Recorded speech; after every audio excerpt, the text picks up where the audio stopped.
Assalamu alaikum viewers, this is Salman Ali again with a new lecture of MS PowerPoint। तो last lecture में हमने देखा था कि हम न्यू स्लाइड्स को कैसे ऐड कर सकते हैं, उनका लेआउट कैसे चेंज कर सकते हैं, सेक्शंस कैसे ऐड कर सकते हैं। आज के लेक्चर में हम देखते हैं कि इसी होम टैब के अंदर हमारे पास इसी रिबन में जो है वो और क्या क्या ऑप्शंस हमारे पास हैं। ठीक है, अभी आप देखें कि ये वाली जो ऑप्शंस हैं कुछ ये अभी डिम हुई हुई हैं, यानी ये अनएक्टिव हुई हुई हैं। ठीक है, इनको एक्टिव करने के लिए क्या करना होगा, हमें जो है इधर अपनी स्लाइड के अंदर क्लिक करना होगा, कोई टेक्स्ट ऐड करना होगा, तभी ये हाईलाइट होगी। जैसे मैं यहाँ पे क्लिक करता हूँ तो देखें ये हाईलाइट हो जाती हैं। अब अभी मैं इधर कोई टेक्स्ट नहीं लिख रहा, मैं क्या करता हूँ जी, मैं अभी अपने सेक्शन 1 में जाता हूँ। ठीक है, सेक्शन 1 को मैं ओपन कर लेता हूँ, उसकी स्लाइड 1 को, और इधर मैं एक टेक्स्ट ऐड कर लेता हूँ। हम अपने चैनल का नाम लिख लेते हैं जी। तो इधर मैंने जैसे ही ये नेम जो है वो टाइप किया है, तो अब मेरे पास ये वाली ऑप्शंस जो हैं ये एक्टिव हो गई हैं। ठीक है, अब यहाँ पे क्या क्या ऑप्शंस हैं, यहाँ पे एक तो आप फ़ॉन्ट चेंज कर सकते हैं, फ़ॉन्ट का साइज़ चेंज कर सकते हैं। इसके अलावा ये आपको मैंने MS एक्सेल में भी आपको मैंने बताया था, और आप पहले भी वाकिफ़ होंगे कि आपने अगर फ़ॉन्ट का साइज़ इंक्रीज़ या डिक्रीज़ करना है तो आप इन बटन्स को भी यूज़ कर सकते हैं। इसके अलावा टेक्स्ट को बोल्ड, इटैलिक या अंडरलाइन करना हो तो आपके पास वही ऑप्शंस मौजूद हैं।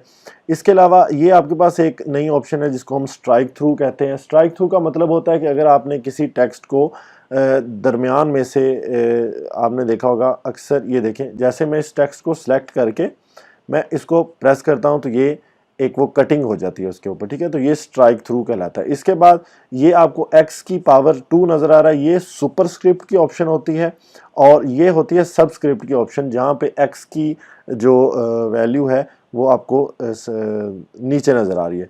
तो इसकी अगर हम एग्जांपल लें, अगर आप इस तरह लिखना चाह रहे हैं x2, ठीक है, अब मेरे पास ये 2 दफ़ा x2 लिखा हुआ है। अब मैं चाह रहा हूँ जो ये x2 है ये इसकी पावर बन जाए, तो मैं क्या करूँगा, मैं ये सुपर स्क्रिप्ट को कर लूँगा सिलेक्ट। अब वो देखें वो 2 जो है वो ऊपर चला गया। अब मैं इसको चाह रहा हूँ कि ये x की जो है वो पावर नहीं है, ये x की बेस में शो हो जाए। तो ये देखें, ये मैंने सबस्क्रिप्ट को सिलेक्ट किया, तो अब आपके पास ये 2 जो हैं वो x2 नज़र आ रहे हैं, ये इसकी पावर में, यानी ये सुपरस्क्रिप्ट है, और ये जो आपके पास सबस्क्रिप्ट की ऑप्शन आ रही है।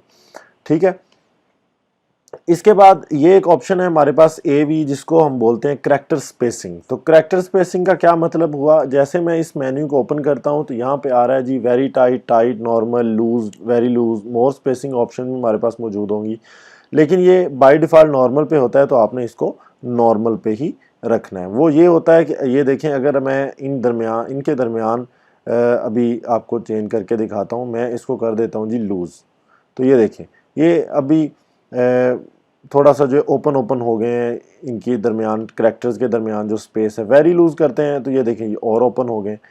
अगर मैं इनको बिल्कुल टाइट कर देता हूँ, देखिए अब वो बिल्कुल साथ चिपक गए। वेरी टाइट करके देखते हैं, ये देखें वो और टाइट हो गए। तो ये कुछ वजूहत होंगी कि मतलब हो सकता है हमें किसी डॉक्यूमेंट में या किसी ख़ास मकसद के लिए हमें ऐसा करना पड़े, लेकिन बाय डिफ़ॉल्ट इसको नॉर्मल ही रखते हैं और नॉर्मल ही यूज़ होता है।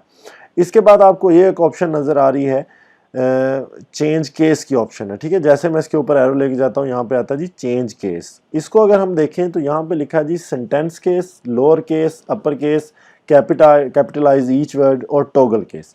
अच्छा, अब ये क्या चीज़ होती है, ये होता है कि आपने ये जो टेक्स्ट लिखा हुआ है इसको चेंज करना है।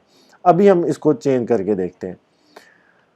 अगर मैं सेंटेंस केस को दबाता हूँ तो ये देखें वो एक फोकल को, यानी इस वर्ड को उसने क्या कर दिया है, एक सेंटेंस के टाइप से कर दिया। ठीक है, अभी मैं आपको दोबारा करके दिखाता हूँ। हम इस पूरे को सिलेक्ट कर लेते हैं, और इधर से मैं सेंटेंस केस को जैसे प्रेस करता हूँ तो वो क्या कर दिया उसने, जिस तरह एक सेंटेंस लिखा होता है उसने उस फॉर्मेट में उसको चेंज कर दिया है। अगर हम इसको लोअर केस में करते हैं तो ये लोअर केस में चेंज हो गया। देखें लोअर केस में ही आई को भी उसने लोअर कर दिया है। पहले सिर्फ आई जो था, यानी जो सेंटेंस का फर्स्ट वर्ड होता है, फर्स्ट वर्ड का फर्स्ट लेटर जो होता है सिर्फ वो कैपिटल होता है। अब अगर हम अपर केस कर देते हैं तो ये सारे अपर केस में आ जाएंगे जो हमारे पहले नज़र आ रहे थे। कैपिटलाइज ईच वर्ड, अगर कैपिटलाइज ईच वर्ड कर देते हैं तो इसका क्या मतलब होगा कि पूरे सेंटेंस में हर वर्ड का फर्स्ट लेटर जो है वो कैपिटल हो जाएगा, बाकी जो है वो लोअर केस में चले जाएंगे। अगर हम टॉगल केस करते हैं तो क्या होगा?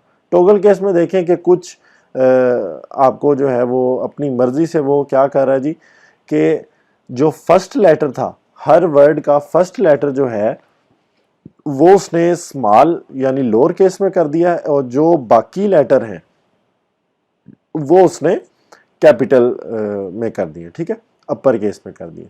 तो अभी हम इसको अपर केस में ही दोबारा कर लेते हैं सबको, जैसा हमारा बाय डिफॉल्ट नजर आ रहा था। इसके बाद एक ये आपको ऑप्शन नजर आई, क्लियर ऑल फॉर्मेटिंग। अब क्लियर ऑल फॉर्मेटिंग का क्या मतलब हुआ? अगर हम इसको प्रेस कर देते हैं, क्लियर ऑल फॉर्मेटिंग का मतलब ये होता है कि अगर आपने कोई ऐसा फॉर्मेट यूज़ किया हुआ है तो वो तमाम का तमाम फॉर्मेट जो है वो क्लियर हो जाएगा।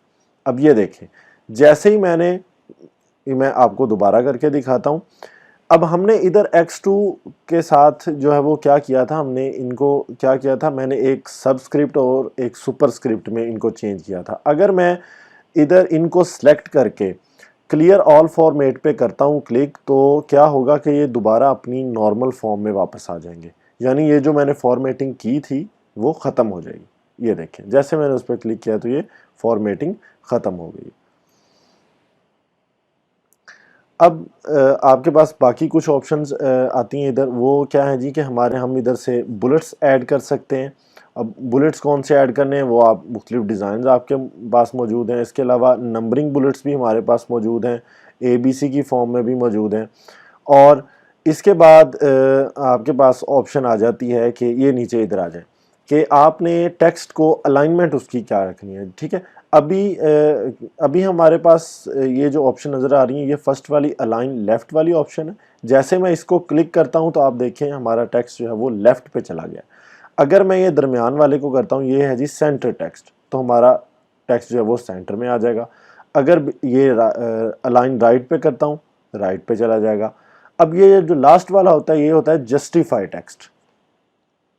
जस्टिफाई पे मैंने जैसे क्लिक किया ये लेफ़्ट पे चला गया दोबारा।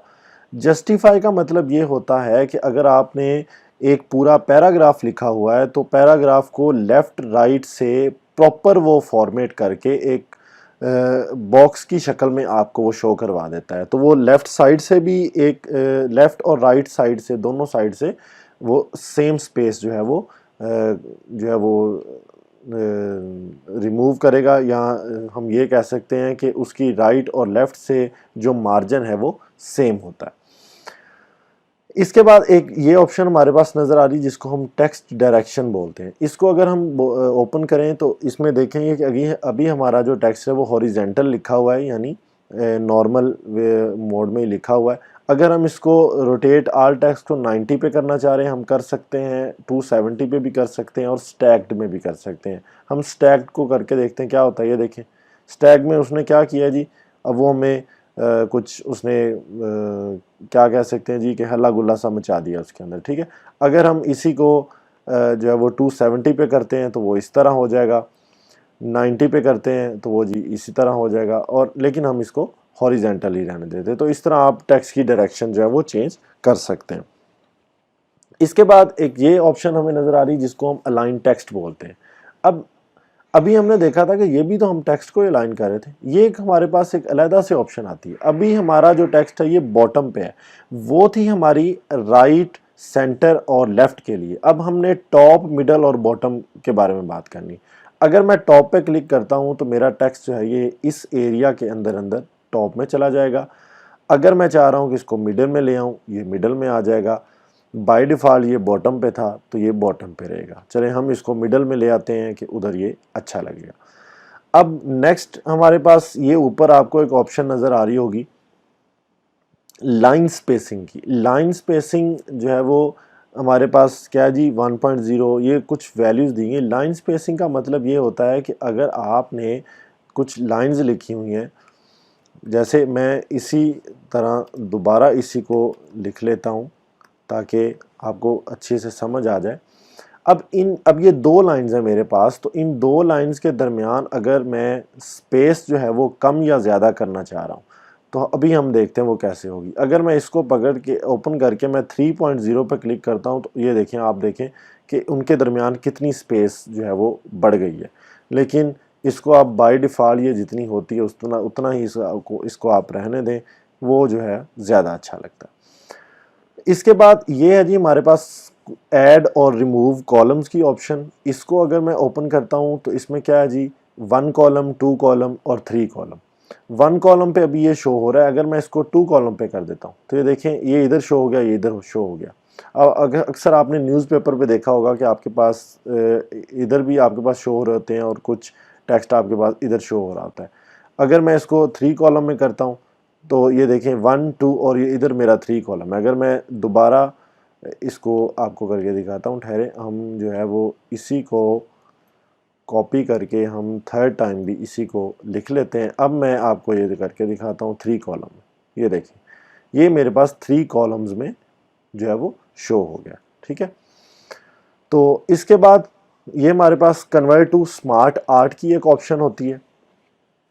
ये क्या होता है कि अगर आपने अपने टेक्स्ट को कुछ इस तरह एक आर्ट में पेश करना है, ठीक है, ये कुछ के बेसिक साइकिल में करना है, कुछ आपके पास ये लिस्ट की ऑप्शन आ जाती है, ये भी हम इंशाल्लाह अपने लेक्चर्स में सीखेंगे। इसके बाद अगर आपने पिक्चर ऐड करनी है, आप इधर से पिक्चर ऐड कर सकते हैं, शेप्स ऐड कर सकते हैं, टेक्स्ट बॉक्स ऐड कर सकते हैं, और ये कुछ एक और है जी, हम अपना जो है वो स्टाइल्स वगैरह चेंज कर सकते हैं अपने टेक्स्ट का। आप अपनी शेप को कलर से फिल कर सकते हैं, शेप की आउटलाइन का कलर चेंज कर सकते हैं।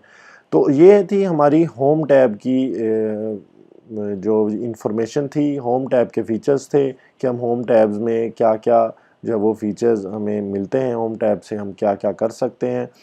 तो नेक्स्ट लेक्चर में हम इंसर्ट टैब को देखेंगे कि इंसर्ट टैब को अगर हम ओपन करते हैं तो उसमें हमारे पास क्या क्या ऑप्शंस जो होते हैं।